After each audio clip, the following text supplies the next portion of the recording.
আসসালামু আলাইকুম ওয়া রাহমাতুল্লাহি ওয়া বারাকাতুহু। রহমতের বাণী, মাগফিরাতের পয়গাম আর নাজাতের সুসংবাদ দিয়ে আমাদের কাছে রমাদানুল কারীম।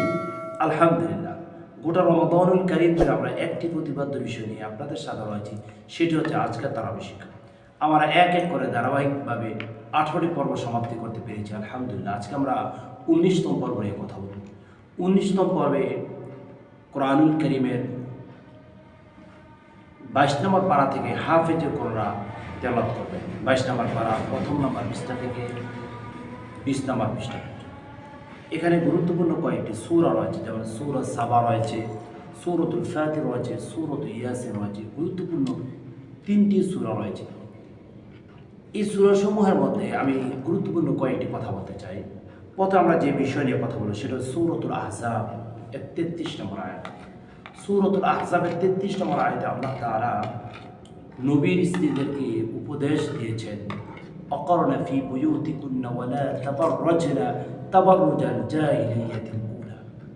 জাহিলিয়াতের নারীরা, অন্ধকারচ্ছন্ন যুগের নারীরা যেভাবে বাহিরে যেত, নবীর স্ত্রীদেরকে আল্লাহ তাআলা আদেশ করেছেন, আল্লাহ তাআলা অর্ডার করেছেন, তোমরা সেভাবে চাকচিক্য হয়ে তোমরা সেভাবে বাহিরে যেও না। অর্থাৎ আল্লাহ তাআলা প্রতিটি মুমিনাত নারীদেরকে আল্লাহ তাআলা এই আয়াতে ইঙ্গিত দিয়ে বলছেন, মুমিনা নারীদেরকে, মুমিনাত নারীদেরকে আল্লাহ তাআলা ঘরে থাকার ব্যাপারে নসিহা করেছেন, উপদেশ বাণী দিয়েছেন, তারা পর্দায় থাকবে। পর্দার মধ্যে রয়েছে আল্লাহ তাআলার অপুরন্ত রহমত কেবলমাত্র নারীদের জন্য।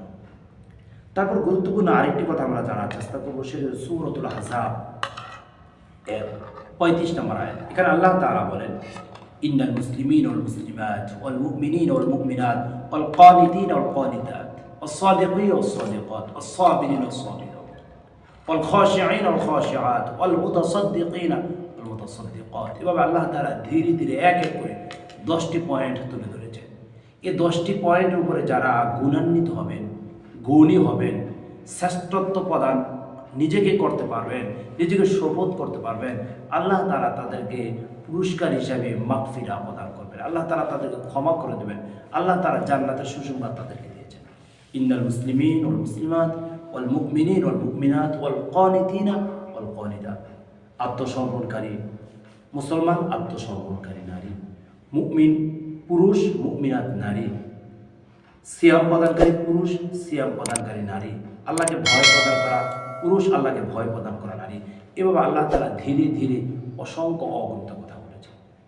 তারপর আল্লাহ সুবহানাহু ওয়া তাআলা সূরাতুল আহজাবের 70 নম্বর আয়াতে কারিমার মধ্যে বলছেন, ইয়া আইয়ুহাল্লাযীনা আমানুত্তাকুল্লাহ ওয়া কুলু কাওলান সাদীদা।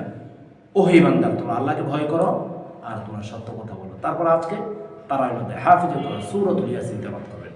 আমরা এই আয়াতটা 20তম তারাবি শিক্ষার মধ্যেই সূরাত ইয়াসিনের আলোকপাত করব। আমাদের প্রতিটি পর্ব দেখার আমন্ত্রণ জানাচ্ছি। আমাদের আগামী পর্ব 20তম পর্ব দেখার আমন্ত্রণ জানিয়ে এখানে বিদায় দিচ্ছি। আসসালামু আলাইকুম ওয়া রাহমাতুল্লাহি ওয়া বারাকাতুহু।